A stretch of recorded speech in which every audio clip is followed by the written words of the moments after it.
Defeat can be suffered by experiencing an economic collapse on the home front and all, as they say, the subsequent events. Here, this has already happened in world history.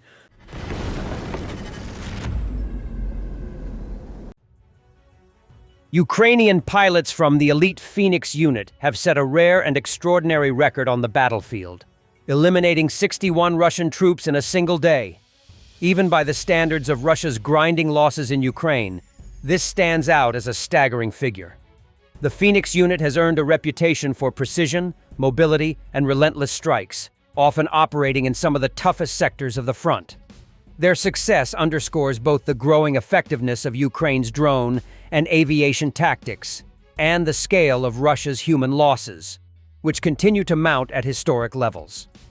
For Moscow, this is another grim reminder that its forces are being bled at a pace unseen in modern warfare, while for Ukraine, it is proof that specialized, disciplined units can change the balance on the ground.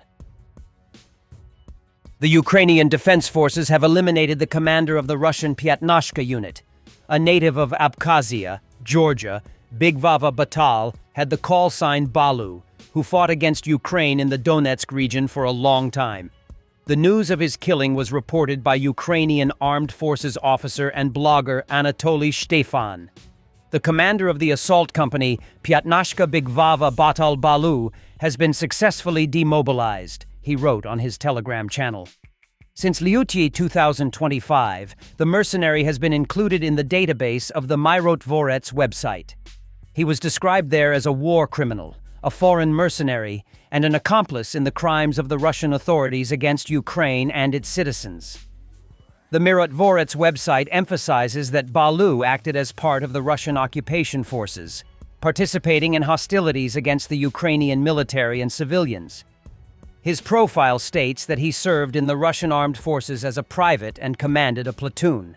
At the same time, pro-Russian publics claim that Bigvava Batal served as the commander of the 9th Assault Company of the Pyatnashka. Back in 2022, SSU counterintelligence officers detained members of the Pyatnashka group. More Russian propagandists are whining. That's a good sign.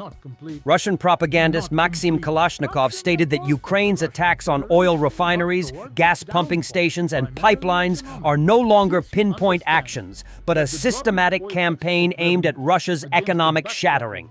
I can state that the situation is deteriorating. The fuel crisis is developing now. The voices of those who say that they have to switch to rationed consumption using coupons, basically fuel cards, are becoming louder and louder, he said. The war has gone towards, not complete destruction, of course, of the Russian Federation, but towards its downfall, primarily economic. Since you understand that the drop in oil export revenues against the backdrop of generally not very high oil prices is a blow, as they say, like a steel beam below the belt. That is essentially, the war is seriously aimed at. We suffered a defeat. A defeat can be suffered.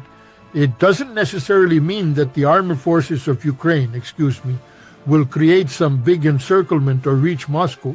Well, no, of course not. Defeat can be suffered by experiencing an economic collapse on the home front and all, as they say, the subsequent events. Here, this has already happened in world history. Well, and you understand that, so to speak, these are just links in one chain. To the same chain, so to speak, of this war for our downfall, one can certainly include the strikes on the oil refineries, which, have already begun quite, so to speak. On an industrial scale, these are strikes on the gas compressor stations of the Druzhba oil pipeline, and attempts to strike the stations of the Blue Stream pipeline, which is gas to Turkey. Here, so in fact, here they are, the signs of this very serious war. I can state that there is a deterioration. Well, now they talk about approximately 17% of the refining capacities. And this is, of course, not an overview picture. On average across the country, yes. But you have to take the European part. Here, now the fuel crisis is developing. Now it's getting stronger. There are voices saying that we will have to switch to, so to speak, rationed consumption, essentially using coupons. But when even Russian propagandists are seeing the collapse of their country, there is Putin's European lapdog to defend his master. Ukraine is not an independent country. It is supported by the West. We give it weapons, says Hungarian Prime Minister and most corrupt leader in Europe, Viktor Orban. So Ukraine is not at war with Hungary, but with Russia. So they should be dealing with the drones on their eastern border, because here are NATO member states. Ukraine's hinterland is its security.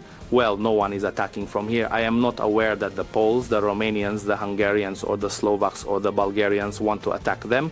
So this whole thing, it's a fake issue. Well, it has no significance. I believe the Prime Minister, but let's suppose it flew in a few meters. So what? Ukraine is not an independent country. Ukraine is not a sovereign country.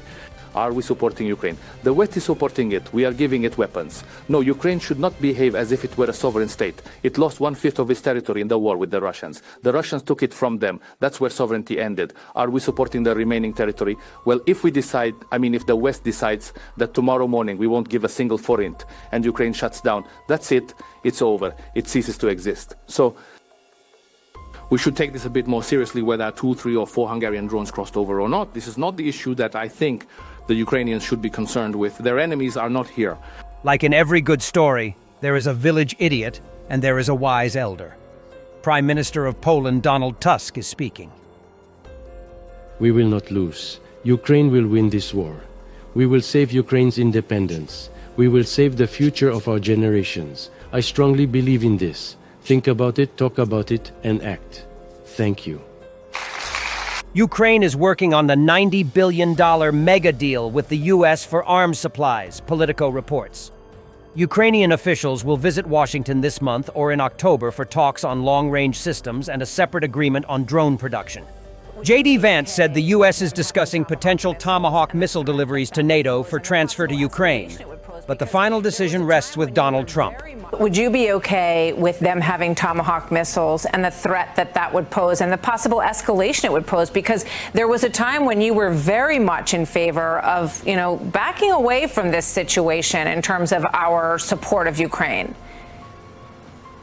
Well, one of the things I've always said, Martha, is I wanted the Europeans to step up in a big way. I wanted us, the United States, to stop shoveling money and weaponry to a conflict that was so far away, when I felt like the Europeans, with all due respect for them, were not actually taking their fair share of the burden. Because of the president's leadership, you now have the Europeans buying weaponry from the United States as opposed to us giving it.